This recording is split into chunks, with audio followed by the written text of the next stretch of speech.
নমস্কাৰ বন্ধুসকল, জবিনা চাবলৈ আপোনাক স্বাগতম জনাইছোঁ। বন্ধুসকল, অসম চৰকাৰৰ ফালৰ পৰা এটা বৃহৎ নিযুক্তিৰ নটিফিকেশ্যন প্ৰকাশ পাইছে, য'ত 3000তকৈও অধিক পদৰ বাবে এপ্লাই কৰিব পাৰিব। পদটোৰ নাম হৈছে গ্ৰাম্যসখী। ইয়াৰ বাবে আপোনালোকে কেৱল 8 পাছ হ'লেই এপ্লাই কৰিব পাৰে। গতিকে ক'ত কেনেকৈ এপ্লাই কৰিব গোটেইখিনি ডিটেইলছ চাই লওঁ আহক।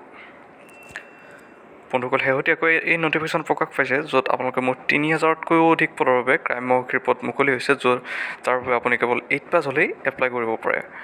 এপ্লাই কৰিবলৈ বন্ধুসকল আপোনালোকে অফলাইন আবেদন কৰিব লাগিব, যাৰ বাবে আপুনি আপোনাৰ নিকটৱৰ্তী পঞ্চায়ত বা খণ্ড উন্নয়নৰ বিষয়ৰ পৰা ইয়াৰ বাবে ফৰ্ম এখন সংগ্ৰহ কৰিব লাগিব, য'ত পঞ্চায়ত বা খণ্ড উন্নয়ন বিষয়াৰ হাতত ইয়াৰ বাবে এই ফৰ্মখন ফিল আপ কৰি পেলাই দাখিল কৰিব লাগিব।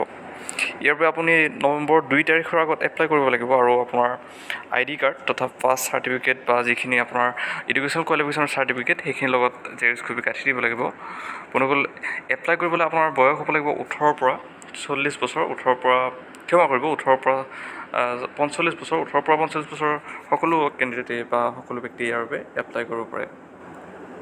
বন্ধুসকল, এই ফৰ্মখন ইয়াতে দিয়া আছে। ফৰ্মখন অতি সহজে আপোনালোকে ফিল আপ কৰিব পাৰিব। ইয়াতে আপোনালোকৰ আবেদনকাৰীৰ নাম, পিতৃৰ নাম বা বয়স, ঠিকনা এইখিনি আপোনালোকে ধুনীয়াকৈ ফিল আপ কৰি ল'ব লাগিব স্পষ্টকৈ, আৰু অৰ্হতা আপোনালোকৰ ইয়াতে 8 পাছ দিলেই আপোনালোকে ইয়াৰ বাবে এপ্লাই কৰিব পাৰিব। গোটেইখিনি ইয়াতে অপশ্যন দিয়া আছে, গতিকে ইয়াতে অপশ্যনসমূহ চাই আপোনালোকে ইয়াৰ বাবে এপ্লাই কৰিব পাৰিব।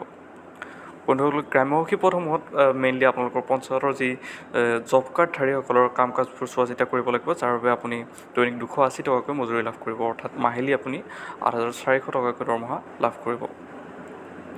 অফিচিয়েল নটিফিকেশ্যনখন আমাৰ ভিডিঅ' ডেছক্ৰিপশ্যনত দিয়া থাকিব, তাত গৈ আপুনি ইয়াৰ সবিশেষসমূহ চাই ল'ব পাৰে, বা আপুনি যদি বিচাৰে এই বিষয়ে আপোনাৰ নিকটৱৰ্তী খণ্ড উন্নয়ন বিষয়াৰ লগত বা পঞ্চায়তৰ লগত যোগাযোগ কৰি ইয়াৰ বিষয়ে সবিশেষ জানিব পাৰে।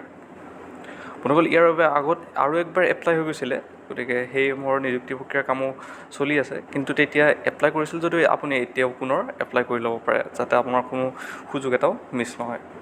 গতিকে বন্ধুসকল, আজিৰ ভিডিঅ'টো ইমানেই। ভিডিঅ'টো ভাল পালে লাইক কৰিব, চেনেলটো ছাবস্ক্ৰাইব কৰিব। ধন্যবাদ।